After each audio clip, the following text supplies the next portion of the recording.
Invisible Powers Can Talk, Part 3. Hello, I'm Susan D.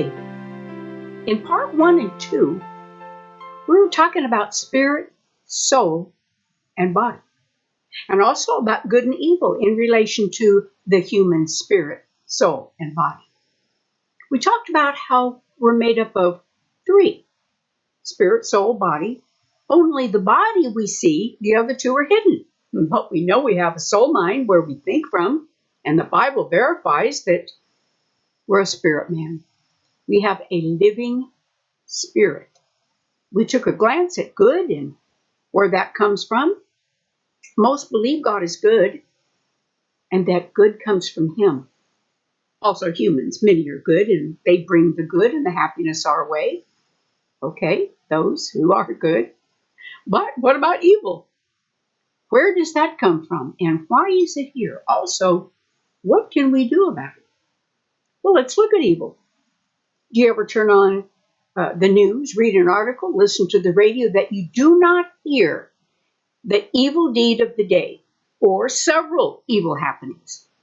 Would you agree that over the years these acts of evil even get worse, more and more gross, deeper in disgust as to the atrocities human beings are doing to each other?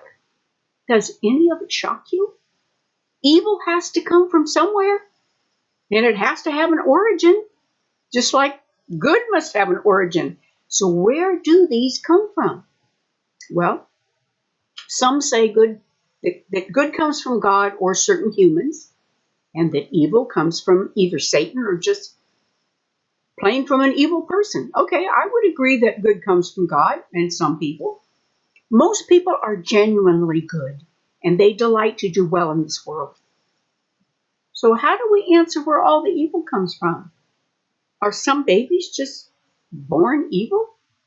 Well, I've mentioned the 3 forces in this world. We label the first God, the second Satan, and the third is ourselves. Those are the 3 forces. Now let's break each one down and see what parts each plays in this world.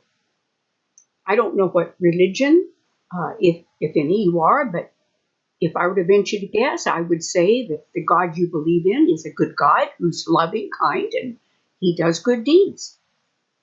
If God can only do good, then would you say the thought or the voice some people hear to do, say, an evil deed was coming from God? Not likely, huh? Well, you'd be right, because a loving God wouldn't tell anyone to go out and rob, maim, hurt, or kill anyone. You already know in your heart that's not the case. Now, look into your heart. Are you a good person? I didn't say perfect person. We all make mistakes. But basically, you are a good person, right? Would you think if you received a thought, just say dropped into your mind to go out and hurt somebody, that thought was coming from you? A little strange, right? Would you just obey the thought, or would you try to consider for a moment the originality of the thought? Where did it come from? Better consider, who did it come from? Because if you, the loving person that you are, should receive evil thoughts, you have the right to judge that, and even the obligation to find out where that thought originated. And then you have the responsibility to reject the thought if it's evil. Don't entertain it, because it's not who you are. It's contrary to your personality, ideals, your morals. Listen to me. Evil thoughts originate from the devil and his crowd. God doesn't go around hurting people, nor does He use us to hurt others. And babies don't come out of the womb evil. Yet evil has to have a source. And if it's not coming from you and it's not coming from God, then we have only one choice left. Evil must be coming from the devil and his demons. If you don't choose to believe there is an evil spiritual world, then you have a lot of unanswered questions that have plagued you over the years. Look, just because 2 out of the 3 forces in this world are invisible, it doesn't mean they do not exist. When we see and hear of evil deeds being done, Before those entities have a chance to touch our lives personally, we need to look inside and see and understand that all of us together have something unique and separate that we can do to help turn the evil away and bring the good back to us and to others. Do you know how to find out what your part is? Well, here's a hint. What just keeps cropping up in your life over the years? That moves you inside. What passion keeps coming to your mind that you see yourself doing? Or you catch yourself cheering others who are doing what you like? Pay attention to whatever moves you and brings tears to your eyes, because passionate people burn inside like a flame that cannot be quenched over the areas that God has chosen you to step into and make a difference for yourself and those around you. Now, sometimes we wait until something drastic happens to us or our children or spouse until we join the doers and take positive action to thwart evil and reverse the damage. God is continually prompting us, and He's even opening doors along the way for us to walk through. You say, well, why doesn't God stop the evildoers from committing their deeds? Why do we have to clean up the mess after it's done and suffer the consequences for their deeds? It's a good question. One in which most atheists use to judge God and turn away from Him in unbelief due to their view of a God who could and should stop in to stop all evil, and instead He does nothing. All right, consider this. If God wrote a book through the prophets, okay, that He trusted to write down His words, write it down just as they heard it, and in that word He states that He created humans, and afterwards He gave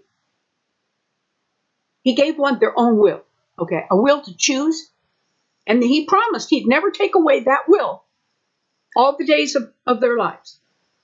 Then when the rapist finds a little girl and rapes her and then kills her, according to their thinking, God would have to break His word. So if you don't, God would have to break His word. He would have to step in and take back His promise of free choice, which would now make Him a liar. How could we trust a God who lies? Or do we dictate to Him that He must step in and stop the rapist, the thief, the killer? But He must not stop us when we choose to gamble, lie, commit adultery, watch pornography, and gossip about one another, because, after all, that's what we want to do. You with me? Well, evil is what evil wants to do. His ultimate end for us is total destruction.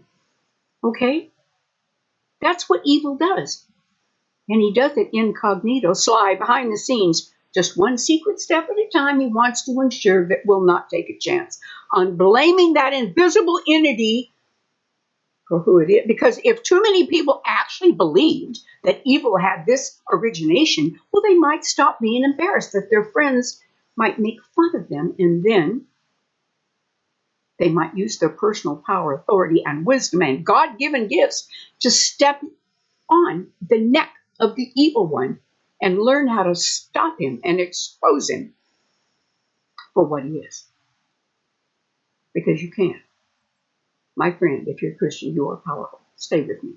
No, Satan prefers we blame one another and that he stays invisible. Remember, evil starts with a thought, right?